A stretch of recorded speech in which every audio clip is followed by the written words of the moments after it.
మామూలుగా పంచదార నోట్లో పెట్టుకోగానే అబ్బా తీయగా ఉంది అని ఏం చేయగలుగుతున్నాం, చెప్పగలుగుతున్నాం అండి. అది ఒకవేళ మనం ఎవ్వరూ అసలు షుగర్ తినలేదే, అది తీగా ఉంటుందని చెప్తున్నాం. మధ్యలో ఎవరైనా వచ్చి సో తీగ ఉండదు అన్నారు అనుకోండి, ఏం చేస్తాం? మనం ఎవరు తినలేదు షుగర్, సో తీగా ఉంటుంది అంటున్నామే. కానీ మధ్యలో ఎవరైనా వచ్చి అది తీగా ఉండదు అన్నారు అనుకోండి, ఏం చేస్తాం అప్పుడు?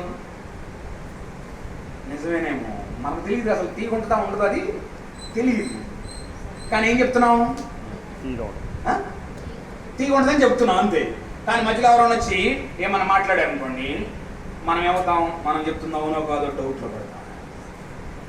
అలానే చాలా జాగ్రత్తగా వాక్యం విషయంలోనే చాలా వాటిని మొదట్లో చెయ్యనివే ఇప్పుడు చేస్తుంటారు, అప్పుడు సరైనది కాదు అన్నదాన్నే ఇప్పుడు చేస్తుంటారు. ఇట్లా రకరకాలుగా ఈ రోజున క్రైస్తవులు ఏమయ్యారో తెలుసా? కానీ బైబిల్లో ఉన్నటువంటి సత్యం ఏంటో అది తెలుసుకొని దాని అనుభవ జ్ఞానం కలిగి ఉన్నాం అనుకోండి, ఎలా ఉంటామని అంటేనే పౌలు చెప్పిన ఒక మాట దగ్గరికి వెళ్దామని. ఎఫెసీయులకు రాసిన పత్రిక 4వ అధ్యాయం 14వ వచనం, 14-15 వచనాలు చాలా చాలా ప్రాముఖ్యమైన వచనాలు.